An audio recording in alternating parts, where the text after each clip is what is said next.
kita akan belajar tentang mata kuliah manajemen pusat sumber belajar berbasis teknologi, yang kita akan lebih spesifik membahas tentang fungsi dan peran teknologi informasi dalam pendidikan serta manfaat integrasi teknologi informasi dalam pendidikan. Oke, ada yang tahu teknologi informasi itu apa? Apa? Tunjuk tangan. Teknologi informasi. Ada yang tahu? Teknologi itu apa? Memudahkan kita untuk melakukan sesuatu. Gimana? Coba tunjuk tangan. Sebuah teknologi yang memudahkan kita semua untuk mengakses semua situs. Maksudnya situs pembelajaran. Situs pembelajaran. Oke. Ada yang lain? Oke. Jadi kalau dulu kita belajar masih pakai papan tulis, masih pakai kapur ya, zaman saya dulu. Sekarang kan sudah gampang. Sekarang teknologi udah maju. Kita hanya menyiapkan dari rumah, terus kemudian kita bisa menampilkan di sini. Itulah kemudian yang disebut dengan teknologi.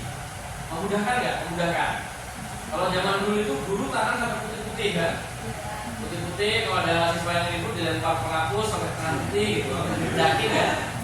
Nah, hari ini nggak. Semua kalian bisa belajar dengan sangat mudah. Bahkan kalau dulu kita belajar mencari sebuah kosakata baru, kita harus ke perpustakaan. Mencari ilmu baru, kita harus ke perpustakaan, harus cari buku tiap hari. Sekarang enggak. Pakai apa? Pakai HP terus buka apa? Buka Google. Pokoknya semuanya ada di situ. Tapi ingat, sekarang ada satu lagi yang lebih canggih daripada Google, namanya AI. Nah, di sini kita jelasin manfaat teknologi informasi. Manfaat teknologi informasi memungkinkan seseorang untuk mengakses informasi dari seluruh dunia hanya dengan beberapa klik saja, memudahkan komunikasi antar individu maupun antar perusahaan, meningkatkan produktivitas, memudahkan pembelajaran dan membantu dalam menjalankan sebuah pekerjaan. Ada yang paham maksudnya apa? Ayo coba, apa maksudnya manfaat teknologi informasi ini? Nah, kita akan membahas lagi teknologi informasi dalam dunia pendidikan. Informasi yang dibutuhkan akan semakin cepat dan mudah diakses untuk kepentingan pendidikan.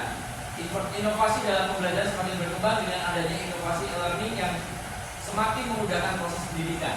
Ada yang tahu e-learning? Tunjuk tangan, oke? Apa? Gimana contohnya? Coba ya coba. E-learning itu gimana contohnya? Sistem pembelajaran elektronik. Yang lain, sederhanakan lagi. E-learning itu sistem pembelajaran yang kita nggak bisa tempuh. Kalau misalnya pakai apa? E-learning. Nah, coba biar nggak ngantuk. Pakai Zoom. Apa lagi? Google Meet. Nah, jadi teknologi dunia pendidikan itu sangat memudahkan kita. Dengan adanya teknologi informasi dalam dunia pendidikan, kita lebih mudah. Seandainya gini, besok saya bilang besok kita belajar tentang manajemen perpustakaan. Materinya ini silahkan kalian cari bahan-bahannya, besok kita presentasikan. Gampang nggak? Kira-kira gampang nggak? Gampang kan? Nah, di hari pas berangkat, saya nggak bisa berangkat. Dan teman-teman sepakat bahwa Pak, kita e-learning aja Pak. Bisa via Zoom, kalian presentasi, ya kan? Kita ngobrol diskusi. Mudah nggak kira-kira? Kalau kita sudah bicara di dunia digital, dunia informasi seperti ini, semuanya jadi mudah atau jadi susah? Jadi mudah kan? Nah, tapi bukan berarti kemudian dengan adanya teknologi informasi, kamu tidak perlu lagi, tetap perlu ruang belajar untuk berinteraksi perlu. Nah, makanya nanti akan kita bahas lebih lanjut tentang kekurangan dan kelebihan kemajuan dan teknologi informasi dalam dunia pendidikan. Manfaat teknologi informasi dalam pembelajaran. Teknologi informasi sebagai media pembelajaran yang inovatif diharapkan dengan kemudahan diri dapat merangsang pikiran, perasaan, minat, serta perhatian selanjutnya sedemikian rupa sehingga proses pembelajaran dapat berjalan dengan baik. Yang dimaksud di sini adalah kalau kita belajarnya itu hanya ceramah, terus ada yang lebih ekstrim lagi. Zaman dulu saya dulu belajar sekolah itu, guru membaca, siswa menulis. Apa namanya? Dikte. Kalian ngalamin nggak?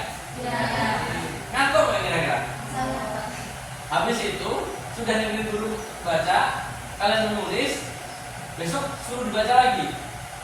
Terus ulangan suruh sama dengan apa yang ditulis kalian.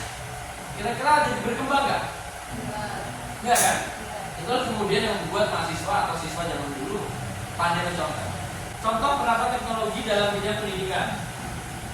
Di sini ada router WiFi ke seluruh sekolah dan kampus. Dan insya Allah rata-rata untuk sekolah-sekolah sekarang atau kampus terutama pasti sudah ada WiFi. Yang membedakan adalah lemot dan tidak lemot aja. Benar ya? Ada yang cepat, ada yang kayak jarum jam keluar gitu kan. Dan insya Allah mudah-mudahan ke depan bukan hanya kampus-kampus tapi dari tingkat SD, SMP, SMA semua akses internet bisa lancar dan memudahkan. Kemudian ada proyektor atau untuk mempresentasikan materi, ini proyektor. Lalu kemudian peranan teknologi informasi dalam pemasaran pendidikan dan pembelajaran. Teknologi informasi dalam pendidikan secara konseptual dan berperan untuk membelajarkan manusia dengan mengembangkan atau menggunakan aneka sumber belajar yang meliputi sumber daya manusia, sumber daya alam dan lingkungan, sumber daya global dan kesempatan serta meningkatkan efektivitas dan efisien sumber pendidikan. Bagaimana cara kita memanfaatkan teknologi untuk belajar? Ada yang tahu podcast nggak? Ada yang pernah tahu podcast di mana? Apa itu podcast? Diskusi ya? Tanya jawab interaktif gitu ya. Kelebihannya adalah kalau podcast bisa ditonton banyak orang, dimanapun, kapanpun. Oke, sekarang kesimpulan. Pada dasarnya teknologi diciptakan untuk memudahkan pekerjaan manusia. Saat ini teknologi sudah menjadi kebutuhan primer manusia, bahkan teknologi sudah digunakan di semua segi kehidupan manusia, seperti di dalam bidang pengobatan, komunikasi kita, terutama lain pendidikan. Banyak sekali peran yang dimiliki teknologi dalam proses belajar mengajar pada masa kini, sama halnya zaman dulu dalam bidang pendidikan memiliki metode dan media dalam proses belajar mengajar. Oke, baik. Dari sini ada yang mau tanya? Silakan berdiri. Perkenalkan, nama saya Riko Dewanto. Di sini saya ingin bertanya, apa kelebihan dan kekurangan teknologi informasi dalam dunia pendidikan? Kelebihan dan kekurangan teknologi informasi dalam dunia pendidikan. Oke. Kalau kelebihan untuk teknologi informasi dalam dunia pendidikan, kita semua tahu. Apa kelebihannya kira-kira? Memudahkan kita dalam proses pembelajaran, mencari sumber belajar, ya kan? Mencari materi-materi pembelajaran. Dan masih banyak lagi termasuk dalam teknologi informasi dalam pendidikan, kita menjadi lebih efektif waktunya, lebih efektif, tidak molor. Seperti saya bilang, saya zaman dulu saya skripsi harus ke perpustakaan. Kalau di perpustakaan tidak ada buku harus ke toko buku. Kita mencari terus. Kalau memang di toko buku sini nggak ada, harus ke Bandar Lampung, ke Gramedia. Dan itu kan memakan waktu yang lumayan banyak dan material yang nggak sedikit, bensin, kendaraan dan sebagainya untuk kita walau diri, suruh kiri dan sebagainya. Sekarang gampang banget. Kita nyari materi apapun di internet ada, atau di perpustakaan digital yang kita cari, apa kita berlangganan dengan perpustakaan digital di Jakarta, apa di kampus-kampus besar, kita jadi member, kita tinggal akses, kita butuh buku apa, nanti dikirim ke DVD-nya. Kita bisa nyari sumber di situ. Jadi semuanya lebih mudah, lebih gampang. Atau mungkin kita bisa melihat di bank data, banyak di internet itu sumber-sumber yang bisa kita cari. Nah, untuk kekurangannya, kelemahan dari kemajuan teknologi adalah apa ya? Ada yang tahu nggak kelemahannya? Silakan. Membuat manusia menjadi malas. Membuat manusia menjadi malas. Kenapa? Karena apa-apa dilihat kita harus keluar.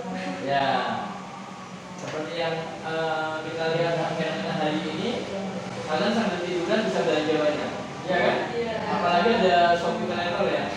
Kita nggak punya duit aja bisa utang dulu kan? Jadi kalau zaman dulu kita harus ke toko, kita harus ke distro, kita harus ke pasar untuk membeli sesuatu. Sekarang enggak, kita tinggal pegang handphone. Wah, ini promo nih, ini murah nih, oh ini 12 nih. Kita lagi ini nih, tekot, atau boleh datang. Kita mau makan martabak, malam-malam malas keluar, order aja atau datang. Orang jadi malas. Dan kemudian kelemahannya adalah membuat orang jadi tidak berinteraksi secara sosial. Itu kelemahan yang mendasar. Orang jadi sibuk dengan gawainya, dengan gadgetnya, sampai lupa ngobrol dengan tetangga, ngobrol dengan teman gitu kan. Kumpul ke kampus ramai gitu kan, bareng-bareng duduk gitu. Tapi semua megang sosial media masing-masing. Akhirnya yang jauh kerasa dekat, yang dekat jadi kerasa jauh. Main ke rumah kawan, kita ngobrol baru pertama 2 kali, sisanya dia main game. Oh, dia? Hah? Apa? Gitu. Akhirnya kita jadi males. Tidak ada banyak yang dibahas. Kalau zaman dulu kan orang ngobrol bisa asik sampai malam, memang ada ngobrol. Kalau sekarang enggak. Mabar. Iya kan? Nongkrong ramai sampai pagi itu katanya mabar, enggak ngobrol. Jadi gitu, kekurangan dan kelebihannya. Kelemahan dan kelebihannya. Ada pertanyaan lagi? Silakan. Silakan berdiri. Izin bertanya, nama saya Catur Wandari. Pertanyaannya yaitu bagaimana pemanfaatan sosial media dalam pembelajaran? Pemanfaatan sosial media dalam pembelajaran. Oke. Ada yang punya Facebook? Tunjuk tangan yang punya Facebook. Ini contoh gak punya Facebook nih, bohong nih. Friendster kali, gak punya Friendster ya? Instagram ada yang punya? Tunjuk tangan yang punya Instagram. Oke, nah Instagram. Twitter ada yang punya Twitter? Cuma satu yang punya. Bingung ya, aku tiba mau nulis apa ya? Tweet ada yang punya Tweet? YouTube ada yang punya kanal YouTube? Tunjuk tangan. Hah? Oke. Pemanfaatan sosial media dalam pembelajaran itu sangat banyak. Menurut saya kalau kumpul tugas di kampus itu nggak lewat Google Form. Saya ngumpulnya mereka wajib mengupload di sosial media.